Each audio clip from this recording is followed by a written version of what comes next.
Hey everybody, Simon with Quigg Coins and Bullion here, and today I'm going to be talking about the 10 most difficult issues that coin dealers may have to deal with, either with the public or with other dealers. I want to give you guys a little bit of an inventory update. Lots of really good stuff coming in. Got some new gold here, silver. All these details, coins are priced at Gray Sheet Wholesale through the website. Still got some 40 bucks an ounce silver. CC Morgans are still coming in. A few spot silver rounds left. So got some nicer premium silver there. Of course, all the graded certified things. The books, and you guys saw these in the last video. They're for sale through the website or directly through me if you guys are interested in that. Have these nice sets. They're 200 bucks in person or directly purchased through me, or 210 through the website. Got some paper currency, some bulk foreign, and of course the other stuff. Then just a few other odds and ends. Tons of dollars have been coming in, so I've been going crazy on those, selling those. Lots of bullion left. Copper, of course. A few comic books that someone had dropped off as well.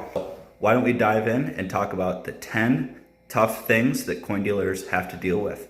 Let's get started. All right, everybody.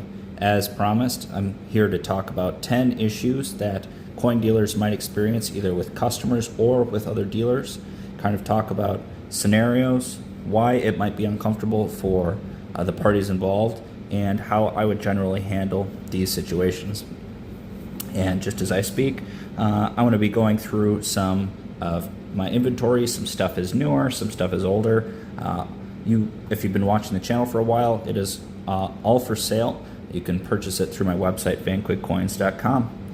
So the first thing there with customers would be fake or altered coins. So situation where a customer brings in a coin and says, I looked this up online, it's worth $500, $1,000, $10,000, but after looking at it for a minute, after testing it, I know it's either fake, cleaned, damaged, or there's some other issues going on there. So why this is uncomfortable, calling something fake can make people embarrassed, can make them defensive, and especially if they were scammed. I know a lot of people, buy fake Morgan dollars online or fake gold online, or potentially they got it from a loved one. They may tell me that I'm wrong or accuse me of trying to devalue their personal item for personal gain. But realistically, if this is a client, I want them to retain the item, but I need to have a conversation with them about not going and selling it to someone else. Hopefully the dealers that would be able to identify it as well. But realistically, how I would handle that is, I remain calm, try to be educational, show them a real example and say, here's what to look for, here's how I test it, and, trust me, the expert. It's important to focus on the facts, not the feelings, and exactly just kind of break down why it is not exactly what they think it is. So that is the first one. The second one is price shock or negotiation pushback. So a scenario might be customer brings in something for sale. I offer a fair retail price and they're shocked or offended.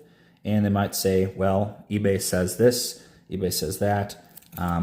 People bring in coins, wheat cents, buffalo nickels, fee nickels, but realistically, they're not, unless you have a lot of those items, they're not very expensive. Piecemeal. A wheat cent might be 5 cents or something like that. Buffalo nickel might be 50 cents or something. And realistically, they just don't understand that.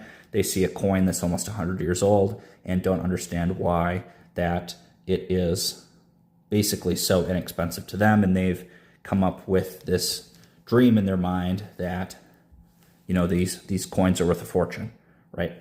And of course, there's a stereotype that dealers are dishonest. Why it's uncomfortable, eBay and other really other YouTubers, maybe putting out bad information. They may not know how to price items. People are looking on eBay for the ask prices. You can say anyone can ask anything, right? But what it boils down to is, what are people paying? So look at eBay comps, sold comps. I explain my margins and grading differences, quality, wholesale. And, if someone brings me, a ton of wheat cents, it's a large amount of money, but they don't understand that most of them are going to be very, very common. How to handle it is being honest and transparent about the pricing and the process.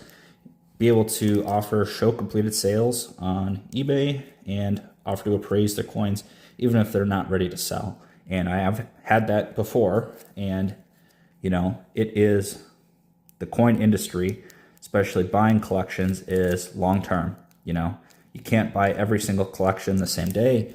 You need to offer for them to shop around, talk to other dealers, and feel that what they're getting is fair.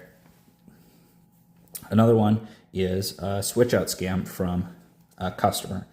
So a customer may have examine a rare coin or high value bullion piece or something like that I have that I'm selling, and they may switch it for a replica or an altered version before giving it back. And why it's uncomfortable. Fortunately, I've never been in this position, but if I was to spot it in the moment, I'm put in a position where I need to confront the person, potentially in front of other customers, basically saying that someone is trying to pull the wool over my eyes. And how I would handle that is, I have customers, I have cameras, I have, I always put stuff like this, my handwriting, I've got stickers on here, I have plastic on the coins, I have photos on my website for the certificates for raw coins. They go in flips, and basically it's important to keep an eye on things like that. It shows shops, and I try to limit, albeit sometimes it can get a little chaotic, but limit how much product is out of the cases at any one time. So another one is I'll think about it, followed by accusation or non-committance from a customer. And this can happen with other dealers too. But basically, a customer expresses interest in something, whether it's coin, bullion, or something like that. I have had this issue before, but realistically, I've not had it with good, long-standing, outstanding customers. But basically, customer says they want something but didn't purchase it, and days later, or even weeks or months, and they return and it's gone, it's sold. My turnover is pretty fast for most things, and I don't hold on to anything. I'm not running a museum. And they may say, you didn't hold it for me. Well, this is uncomfortable because verbal commitments can be misremembered, especially long term. And my thing is, I do this at shows, is I always tell people it's going to be here till it's not. So if you really want it, or you're on the fence about it, either be quick, or if you do want it and just want to walk a little more, I need a deposit of some kind. It's hard for me, as someone who's trying to have a business and make money, to hold an item, especially at a show or busy times, or even long term, for that. I try to clarify up front by handling it. I say I can't hold it without a deposit. When in doubt, I always try to document it, write it down on slips, and offer to help find a suitable replacement, or give a heads up when something comparable comes in. The last customer issue that may happen is unrealistic grading expectations. So a customer may bring in coins and say, can you send these to PCGS? I do PCGS submissions, and they think they're all going to be 70s, right? Well, we all know as coin collectors that is unrealistic. I might see flaws and cleaning or other things like that. And why it's uncomfortable is that it costs money, and people may figure out that it's tough to put out all this money and then not see a return or potentially get a loss, and be able to handle that. So realistically, if they don't get the grade that's expected, customers may blame me for the result. Even if I warn them, it still can reflect poorly. How I would handle that is I try to be clear in writing or email that talks about the risks and expectations, and use my professional opinion to guide them and say, I would send these in, here's my honest take. I try to pick great coins to send in, and let them know if things in the future may not be up to their expectations. So those are the 5 things that are customer based, and I have another 5 that are related to dealer issues that may arise. So working with other dealers is there may be a misrepresented trade.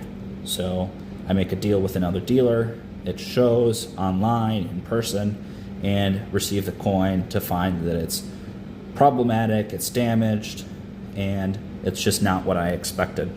Someone sells me some Morgan dollars, they say they're BU, and their AU details cleaned, right? Why it's uncomfortable is it may feel accusatory, it might feel like they're wasting time, but especially if it's something that's happened before, they may push back or act offended. And how I would handle that is keep the communication clear and professional, stick to the facts. This wasn't what I expected based on the description. Can we work something out? And of course, documentation, photos, and actual physical written agreements. Another issue is potentially poaching customers. I'm at a show, a dealer a few tables down pulls up a customer and a side offers a better deal based on what I have, and I very well may accidentally do this to other dealers. When I'm selling silver at spot or cheaper than they are, maybe I can get it a little better price, or I'm just making less money. But it's uncomfortable, but it just happens. Calling them out or creating drama would just create more issues in the coin space. Some dealers just avoid individuals, or vice versa. Dealers avoid dealers. Talk to show organizers, maintain professionalism. That's the bottom line. It's better to have a good reputation as someone who's upstanding rather than have an issue where you're creating conflict in the space. Another thing is potential shared inventory disputes. So I and another dealer might buy a bulk lot, and later there's disagreement on how we should divide the coins, price them, or sell them. This is uncomfortable because we're mixing business and friendships, but one dealer may think that they're doing more work and deserve more coins or more profit, and or they're even just a plain disagreement on value on the coins. Remember how I would handle this is remembering before any deal, outline the terms in writing, be transparent, define the split responsibilities and the exit strategies up front. Verbal agreements can be risky, especially when money is involved. People misremember things all the time, which can be problematic. Another thing is stolen or misplaced coins. So let's say I ship coins to a dealer and they say they don't receive them. The package is marked as received, and they say, I don't have them, right? Not sure if it's stolen or lost, and the last person handled them was another dealer. This is uncomfortable because I don't want to accuse someone, but if the loss is significant, tension and suspicion can arise, especially if it might be an accident, but it could also have happened multiple times before. How I would handle that is track and document everything. I always insure things. I have coin dealer insurance that covers shipping coins. Obviously, I would hope that dealer would have insurance as well. I use checklists, inventory numbers, and I have video surveillance in the office here if that happens. I always would hope that nothing would happen like that, but with enough transactions, you cannot, may be unavoidable in the future. And the last thing here for dealers is potential marketplace undercutting. I offer a fair price, they decline, and then may list the same type of coin on eBay for less than what they claimed it was worth. So, someone's offering to sell me something, and basically they go back and basically show that it's worth way less than they offered it to me. It's uncomfortable. It may undercut my listings, but it also can be confusing to collectors that don't understand pricing differences. And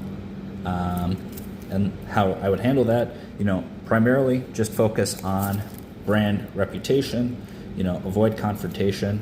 If it becomes a pattern, it may be time to stop doing business with that individual. I would rather let my quality and customer service speak louder than pricing, etc. So those are kind of the top 10 things, potential points of conflicts with other dealers, with customers that may happen in this hobby or business.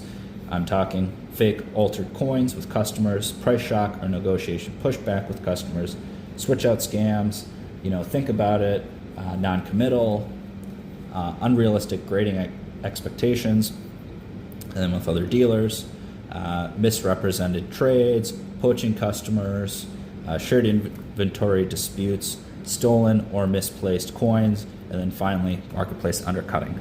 So that kind of wraps up the informative portion of the video. We will jump in and get to the giveaway. All right, everybody, so let's get into that giveaway. For today, I have a 1953 MS65 red wheat cent graded by PCGS. Remember to like, comment, and subscribe to be entered into the giveaways. We're well on our way to 1,700 subscribers, so thank you guys very, very much for all the support. You can check out all my information here, website, Instagram, Google, eBay, and wholesale mailing list on the landing page of my YouTube, as well as the description of each of the videos. On the website here, you can see all the products available for sale. Lots of stuff is already selling out. So remember to check back on a semi-regular basis to see what's new if you don't catch it in the videos. On the eBay here, lots of things going up on a regular basis. Lots of affordable lots, very interesting stuff coming and going there. So check that out if you're interested. Follow me on Instagram for lots of flash sales, etc., mostly going through the stories. And let's get into the giveaway now. 39 comments. Thank you guys.